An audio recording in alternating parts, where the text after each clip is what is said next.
it's probably hard for us to be able to, in science they say you make an observation, or you make a hypothesis. You make a question as to what you think might be true, and then you do an experiment, and then you discern the outcome. That's how you figure out in science if something is true or not.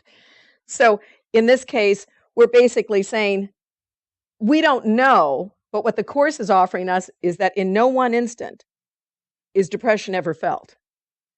And we don't know that for sure because we've probably never lived in one instant. We've never been in that place of oneness, except in like the Course would say, in these holy instances or these moments of awareness where we feel connected to everything. And if you can really go back to that moment, it's telling us that in that moment, you did not feel depression. Or did you experience pain or loss perceived?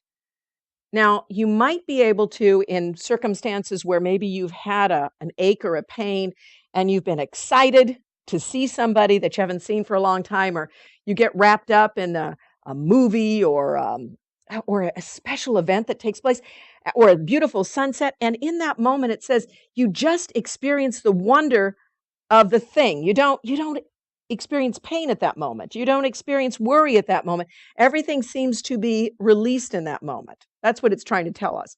And have you ever been there where you've been in that moment and the things that were bothering you a moment before are gone, but then, we think about it again and the stuff comes back.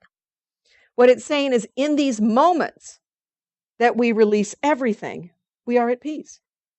And that is the reality. Now, some people would say, no, that's the denial of the problem.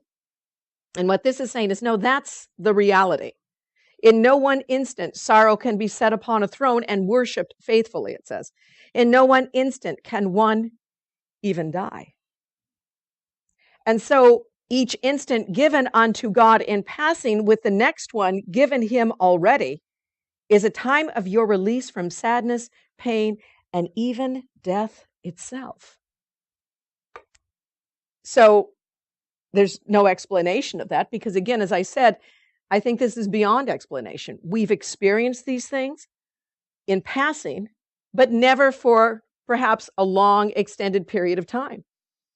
But we know in some way that this probably resonates inside of us, that we are never really totally disconnected from the truth, even in death, that there's something more.